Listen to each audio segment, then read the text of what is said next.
dans l'émission Paroles de femmes. Nous poursuivons sur notre sujet brûlant, la sexualité. Et oui, mesdames et mesdemoiselles et messieurs et tout le monde qui nous regarde, je suis sûre que vous avez été emballés par l'émission d'hier et qu'aujourd'hui, ça va être aussi formidable avec toi, Rachel. Bonjour, mesdames. Bonjour, Rachel. Tu vas bien, Rachel? Ça va bien et vous toutes? Ça va Très bien. Super. Et oui, et je le dis encore, Evelyne est encore là. Tu vas être là toute la semaine. J'ai aimé l'émission d'hier. Rassure.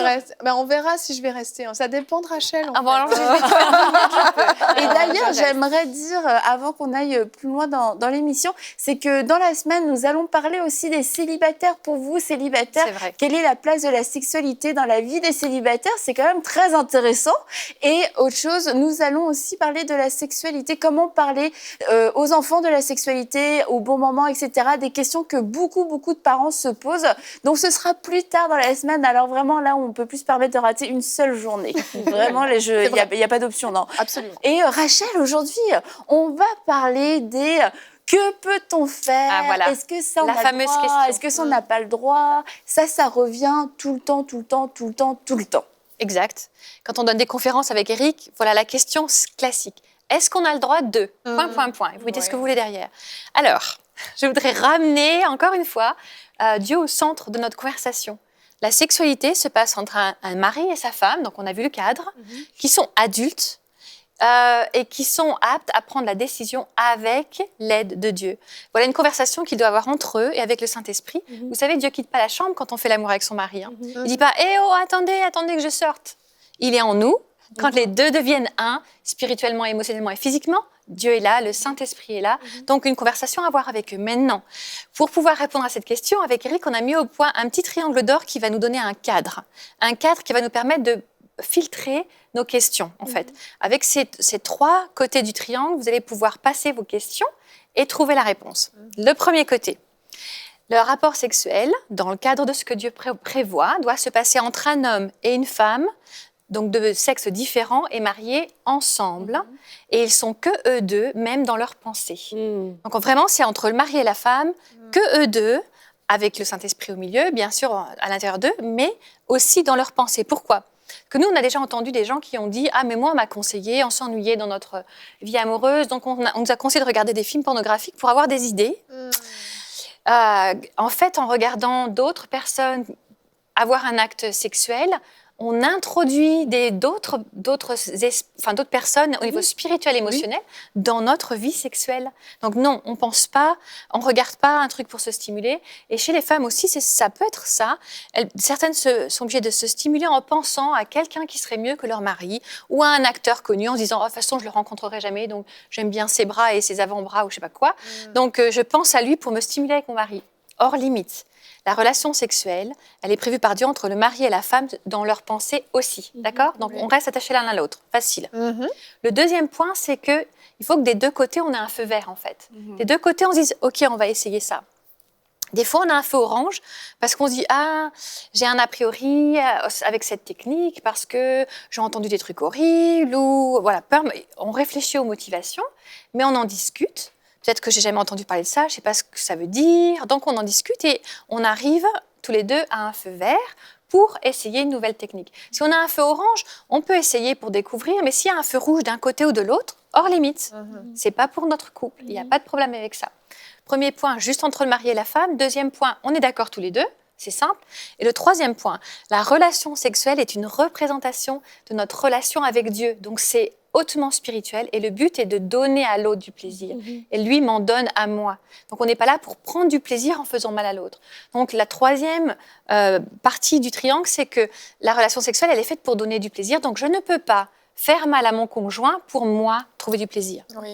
En dehors de ces trois zones-là, que le mari et la femme, même dans leurs pensées, on est d'accord tous les deux et on ne fait pas mal à l'autre pour avoir du plaisir, à l'intérieur de ce triangle d'or, le ciel est la limite. D'accord ? Il y a un point que tu as dit au départ, c'est que dans le triangle, en fait, c'est que c'est toi et ton mari, toi et ta femme, si c'est un homme qui nous écoute, et Dieu. Et ça, des fois, on tombe un peu dans des excès. Pourquoi ? Parce qu'on écoute beaucoup ce que les autres ont fait, l'expérience des autres.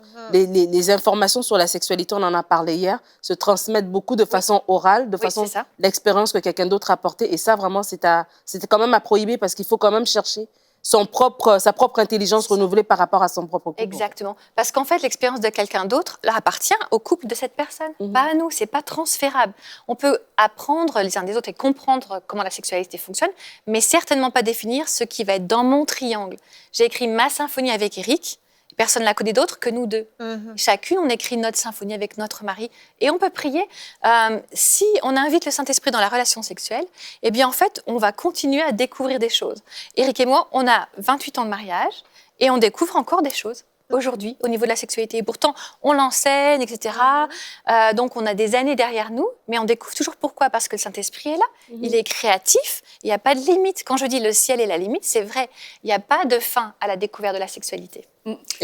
Point important. Ah, excuse-moi. Et ce qui est bon, excuse-moi, je prends ta place. Je vois.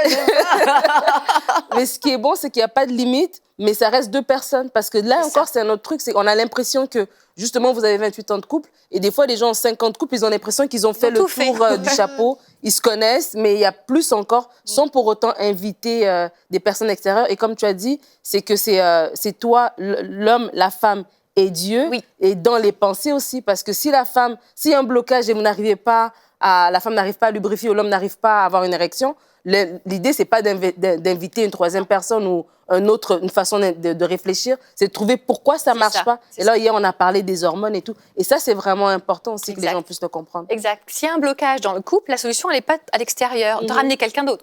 Bien sûr, il faut pouvoir se faire aider. C'est pour ça qu'il y a des gens comme moi. Ça fait partie de notre ministère et de notre travail avec Eric, d'aider des couples à décoincer. Mais une fois qu'on a réussi à décoincer, c'est reparti. Alors, il ne faut pas s'installer dans moins. En fait, un bon moyen de savoir si on va bien, sexuellement avec son conjoint, c'est est-ce qu'on continue à avoir envie de découvrir des choses. Et il faut garder cette envie vivante, en fait. Tu parlais de prière aussi. Oui. Je pense que peut-être que quelquefois, prière et sexualité, déjà Dieu et sexualité, c'était peut-être un petit peu ouh. Alors la prière, Rachel, tu pousses le bouchon un petit peu. Alors, je vais le pousser encore plus loin. C'est ce que je fais. Nous, ce qu'on conseille, c'est que après le mariage, avant de devenir sexuel pour la première fois, pour ceux qui respectent l'ordre que Dieu veut, ben moi, je vous invite à vous mettre à genoux et à prier. Invitez Dieu dans votre sexualité. Parce qu'en fait, c'est le ciment du couple. C'est ce qu'on dit souvent. Mais pourquoi c'est le ciment du couple? Parce que ça fait que l'âme et l'esprit et le corps soient un. Donc oui, invitez Dieu dans votre sexualité. Je vais même aller plus loin. L'orgasme peut déclencher un besoin de louer Dieu. voire même de parler en langue. Exactement. Parce que d'un seul coup, c'est une façon d'adorer Dieu que d'être un avec son mari et d'avoir les esprits. Il y a des gens qui s'évanouissent. Ça va, Annabelle? On continue. Ah, tu m'as invitée maintenant. Hein. En plus, tu poses la question. Hein. Nous, on ne voit pas les gens à la maison, donc vas-y, Rachel. Exactement. Moi, j'ai plein d'histoires de femmes qui me disent, mais tu sais, quand j'ai un orgasme, celui qui va aller avec le côté mécanique aussi, je parle en langue, ou je ris, ou je pleure. Pourquoi? Parce que nos âmes sont connectées. C'est un plein d'émotions. C'est pas négatif, mais des fois, la femme, elle pleure. Elle pleure de quoi? D'émotions. Et elle rit de quoi? D'émotions. Et elle parle en langue de quoi? De connexion spirituelle. Et elle loue Dieu de quoi? De connexion spirituelle. Absolument. Wow. Dieu est au centre de la sexualité. C'est extrêmement spirituel. C'est pour ça qu'on ne peut pas s'amuser avec. Oui. C'est saint. Oui. C'est saint, c'est 3 fois saint. C'est un avant-goût de l'éternité et c'est beau. Mais concrètement, oui. Parce que concrètement, tu parles du triangle d'or, on se met d'accord, etc. Ouais. Mais on se prend la main. Ok, Seigneur, est-ce que tu veux est-ce que c'est bon pour nous de faire telle et telle chose? Excellent. Donc, il y a plusieurs façons de prier. Hein. Il y a plusieurs façons de prier. On peut s'asseoir à genoux et prier. On peut aussi parler de notre sexualité en invitant Dieu dans la conversation. Dire, écoute Seigneur, tu nous mets une conviction à tous les deux. Et voilà. Et moi, j'explique, écoute, j'aimerais bien essayer ça parce qu'en fait, je me demande si, dans cette zone-là, j'ai l'impression que quand tu passes ta main là, ça me fait de l'effet. Est-ce qu'on pourrait essayer ça? Et Seigneur, si tu es con, tu nous le dis. Quoi. Tu nous mets une conviction dans notre cœur ou tu nous donnes la paix.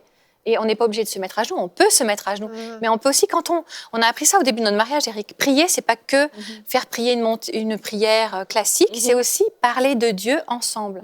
Parce que Dieu est au milieu de notre relation. Et quand on parle de spiritualité, de sexualité, comme c'est spirituel, on parle de Dieu. Si on parle avec lui, avec son conjoint, et qu'on invite Dieu, Seigneur, tu nous donnes une conviction. Si tu n'es pas d'accord, tu nous mets quand même à l'être un malaise à l'intérieur et on va suivre ce que tu nous dis. Super, merci.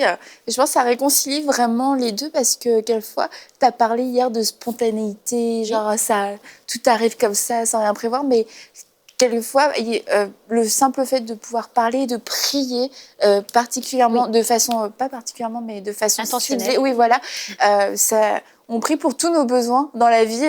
On a besoin, faites connaître à Dieu tous vos besoins, ne vous inquiétez de rien. Et puis, quelquefois, la sexualité, c'est comme, bah non, ça, on peut pas prier pour ça quand même. Et pourtant... Peut-être que Dieu, ça va le gêner. C'est lui qui l'a inventé, c'est son idée. C'est son idée. Quand on regarde dans la Bible, il y a plein de passages extrêmement, avec des mots extrêmement sexuels, en fait. Nos traductions nous enlèvent ça, mais on n'a pas le temps, je ne vais pas prendre du temps pour ça, mais il y a plein de passages dans la Bible où Dieu nous parle de l'éternité, du salut, au travers de mots sexuels.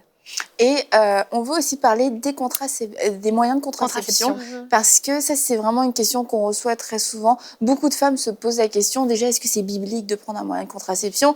Et puis, on a entendu beaucoup de choses, mais on n'est pas tous docteurs, on n'est pas tous médecins. Et la culture, ce que les autres ont dit, ce que les autres femmes font, ça peut beaucoup influencer. Beaucoup de femmes des femmes chrétiennes sont vraiment perdues dans ce domaine. Oui, très important aussi. Donc, effectivement, encore une fois, vous allez dire, elle fait que ça, Rachel, mais c'est vrai, je veux ramener Dieu dans la conversation. C'est une bonne chose, Rachel. C'est une bonne chose, hein, ça va. Hein. Si je suis connue pour ça, ça va aller.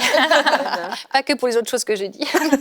Le projet enfant, c'est un projet famille. Comment est-ce qu'on peut réfléchir à ça sans demander la vie de Dieu, en fait? Il va nous confier une âme, un être humain, un bébé, c'est une responsabilité. On s'en prend pour 20 ans, hein. Un peu plus même. C'est merveilleux, mais c'est une responsabilité. Donc moi, j'invite la conversation entre le mari et la femme, dire Seigneur, c'est quoi ton projet famille pour nous? Ensuite, il y a deux options. Je vais essayer d'être schématique pour que ça soit facile à comprendre et à retenir. Deux options.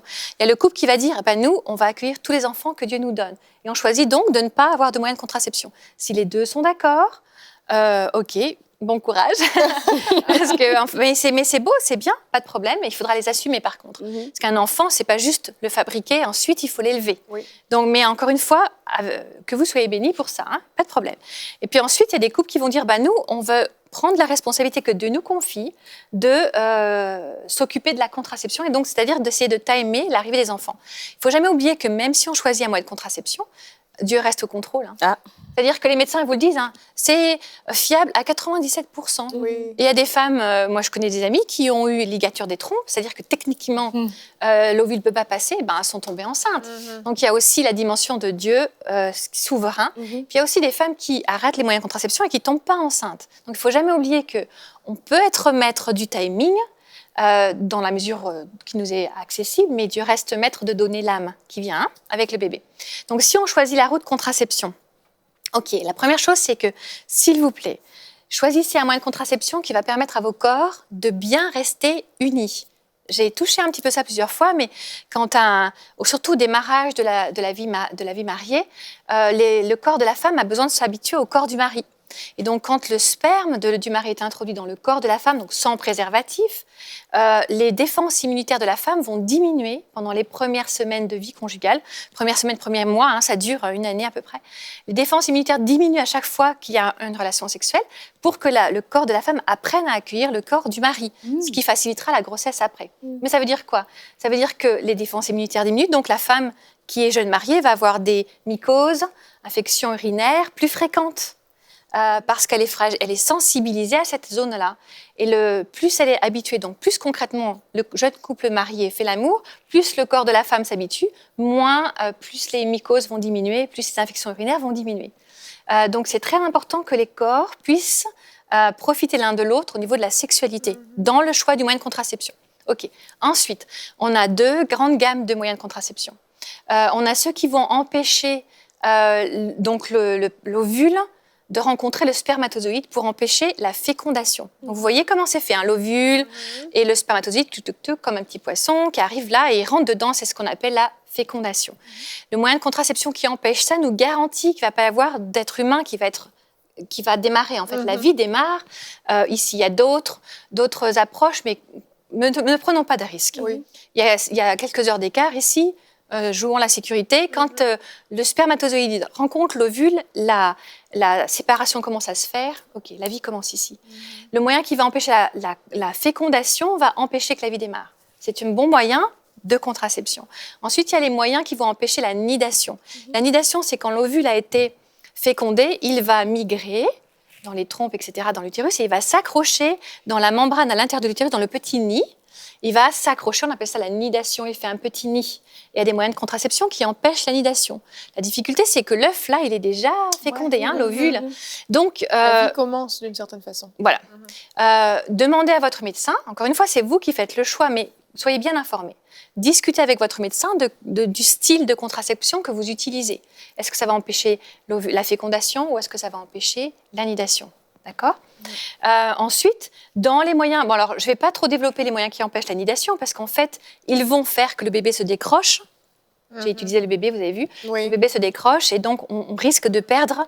C'est comme des mini-avortements à chaque fois. Voilà, c'est ça. Okay. On va empêcher l'enfant de pouvoir se développer et de s'accrocher. Donc, tout ce qui va être stérilé, cuivre, etc., va empêcher l'anidation.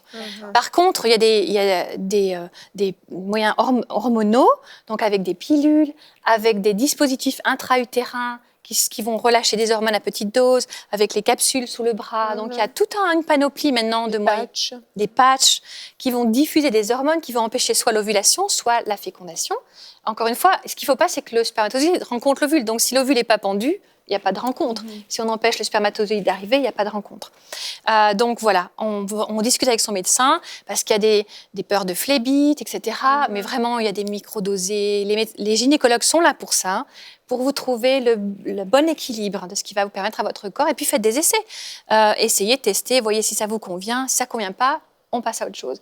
Et puis, quand on passe à un autre moyen. Quand on a terminé la saison où on est prêt à accueillir des enfants, c'est-à-dire que quand on a l'impression que le nombre d'enfants que l'on a dans notre famille est complet, alors il est temps de songer à peut-être quelque chose de plus définitif si on a envie. On revient toujours à la même chose. C'est le mari, la femme et leur conversation avec Dieu.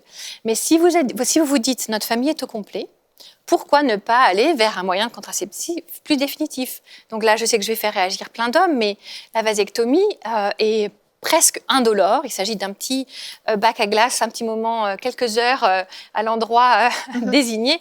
Et en fait, on ne va pas changer l'orgasme de l'homme, on ne va pas changer la quantité de sperme, on empêche simplement les spermatozoïdes d'être dans le sperme. Donc, l'homme éjacule toujours. Toujours. Ça ne change rien. Rien concrètement, ça ne change rien, si ce n'est qu'il n'y a plus de possibilité. Il n'y a pas la petite une fécondation. C'est ça.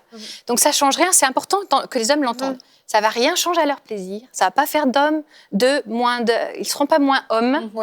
On ne change rien à la quantité d'éjaculat, rien du tout. C'est juste qu'il n'y a plus les petits poissons, il n'y a plus les petits spermatozoïdes. Voilà. Chez la femme, bien sûr, on peut faire ligature des trompes, mais là, c'est un petit peu plus invasif. Il y a eu une époque où il y avait des petits ressorts qu'on introduisait, mais ils reviennent en arrière là-dessus. Donc, ça dépend dans le contexte du pays dans lequel vous êtes. C'est un petit peu plus invasif, mais après tout, pourquoi pas? C'est aussi un moyen quasiment définitif de se dire, j'ai plus à m'en occuper et j'ai plus à ingérer des hormones aussi. Il y a des femmes qui, au bout d'un moment, se disent, fou, j'en peux plus de prendre des hormones, j'ai envie que ça s'arrête. Pourquoi pas? Donc, encore une fois, vous avez la liberté. En sachant que si Dieu a choisi que finalement il vous donne un autre enfant, voilà, jamais du 100%. Moi, j'ai des amis qui ont des enfants avec ligature des trompes. Et pour que les gens qui n'ont pas peut-être accès à tous ces moyens et qui ont la méthode calendrier, comment... Ah oui, alors très bien. Si on n'a pas accès à tout ça et qu'on a la méthode naturelle, ça s'appelle la méthode naturelle, il y a plusieurs approches. Donc, ça dépend. La difficulté est qu'en fait, ça dépend du cycle de la femme. En théorie, on l'a dit, il y a l'ovulation le 14e jour. Mais on reste dans la normalité s'il y a une ovulation tous les 9 ans, jusqu'à une ovulation à chaque orgasme. Donc, en fait, il y a une énorme panoplie dans le nombre de fois. Tous les 9 ans? Oui. Ok. Bien sûr, on va tomber... Une femme qui ovule tous les 9 ans, elle va être considérée stérile. Et je lui souhaite de pouvoir aller voir un médecin pour l'aider à concevoir. Mais ça arrive que des femmes ne pondent un ovule, ne relâchent un ovule que tous les 9 ans. Wow. Et donc, la fourchette, c'est une fois tous les 9 ans jusqu'à une fois à chaque orgasme. Donc, une femme qui va avoir... Il y a des femmes qui ovulent plusieurs fois par mois. Si une femme ovule à chaque orgasme, la méthode naturelle va être un peu plus compliquée. mais je vous l'explique quand même. Donc, il y a la méthode des températures. On apprend à reconnaître, on prend la température le matin, la méthode Ogino, qui est le grand-père de plein d'enfants. C'est une blague avec les sexologues. Pardon. Donc, elle va prendre sa température tous les matins. Il y a une chute au moment à cause de la progestérone qui chute, et donc il y a l'ovulation. Donc, elle va apprendre à lire sa courbe, en fait, et à reconnaître le pic. Ça fait ça. et le moment où il y a ovulation. Et donc, elle sait qu'à ce moment-là, eh bien là, d'accord, ils vont peut-être utiliser un préservatif ou ils vont, voilà, s'abstenir, mais pas trop longtemps, hein, parce que la Bible dit, à moins que ça soit pour prier ou pour jeûner, ne vous privez pas l'un de l'autre. Ouais, moi, j'entends des femmes qui elles sont abstinentes pendant 2 semaines parce que pendant 2 semaines, elles sont peut-être fertiles et après, il y a 1 semaine de règles. Donc, pendant 3 semaines sur 4, le mari, ceinture. Non, non, c'est une protection. Mais si on utilise cette méthode, alors combien de jours d'abstinence? Alors, ça dépend. Dure combien de temps? En fait, l'ovule est fécondable pendant 6 heures, mais le spermatozoïde est viable pendant 24 heures. Donc, ça fait une petite fourchette, quoi. 3-4 jours, selon le rythme. Alors, pendant 3-4 jours, l'utilisation des préservatifs peut être une bonne idée. OK, c'est une idée. Sinon, après, il y a la méthode de l'étude de la glaire. Donc, vous avez remarqué, mesdames, que nous avions des pertes au niveau vaginal qui sont normales, pas sales, etc. Normales, et elles servent à faciliter l'avancée des spermatozoïdes. Le corps est conçu de façon extraordinaire. Hein. C'est fait pour aider le spermatozoïde à venir rencontrer l'ovule, en fait, pour qu'il y ait une petite rencontre là. Et donc, vous voyez, je fais le geste parce que si vous avez l'habitude de regarder, eh bien, quand la glaire elle a cette consistance où en fait elle va être un peu blanche, un peu élastique, c'est le moment où vous êtes fertile. Donc c'est le moment, la zone dangereuse. Quand il y a moins de glaire ou que les pertes sont plus liquides et moins muqueuses, un peu genre muqueuses, alors c'est voilà. Un peu blanc d'œuf, exactement. Blanc d'œuf, c'est ça, exactement. Là, vous êtes fertile. Donc, en fait, on peut apprendre à connaître comment notre corps fonctionne pour savoir quand est-ce qu'il y a fertilité. Aussi, toucher le col de l'utérus permet de savoir où on en est, mais bon, là, c'est un peu plus technique. Ah, là, ça devient plus compliqué. Déjà, si vous voulez utiliser une méthode naturelle, la température, l'étude de la glaire va vous aider. Ok, d'accord. Plein d'options en fait. Et la chose à retenir, c'est que autant au niveau des techniques qu'au niveau du projet famille, invitez Dieu dans la conversation, discutez-en quand c'est compliqué, parce que c'est pas toujours simple pour tous les couples. Si la femme, elle se retrouve seule à gérer ça parce que son mari, il veut même pas en discuter, ben moi je l'invite à remettre aussi ce côté, écoute, moi je me donne à mon mari, mais Seigneur, tu vois que c'est compliqué. Des fois, il me demande des choses que j'ai pas très envie. Je le fais pour toi, aide-moi à lui parler. Voyez, on peut inviter Dieu, même s'il y a des difficultés de conversation dans le couple. Merci beaucoup, Rachel. Et j'aimerais rappeler, avant qu'on termine cette émission, qu'on peut retrouver tous les points que tu as partagés avec encore plus d'informations et de détails dans ton livre, Oura pour le Vajayjay, qui est sorti récemment et qui est disponible sur EMCI Boutique. Et franchement, je recommande à tous les couples et à toutes les femmes de pouvoir s'en procurer un exemplaire parce que c'est très informatif et salutaire, je pense. Pour beaucoup de couples, ce sera extrêmement salutaire. Donc, la sexualité féminine du berceau au tombeau. Donc, merci beaucoup, Rachel, d'avoir écrit ce livre pour toutes les femmes. C'est super. Donc, je le recommande, EMCI Boutique. Allez vous l'acheter, s'il vous plaît. Achetez-le à quelqu'un d'autre aussi, tant qu'à faire, parce que peut-être que les gens ne vont pas oser se l'acheter eux-mêmes. Donc, et si vous êtes pasteur, faites une commande groupée pour votre église. Donc, merci beaucoup, Rachel. Et demain, on va se retrouver. On va continuer de parler de la sexualité. Comment vivre une sexualité épanouie après avoir vécu des traumatismes. Parce que malheureusement, quelquefois, le triangle d'or a été brisé, a été enfreint. Et pourtant, il y a encore un projet de sexualité épanouie.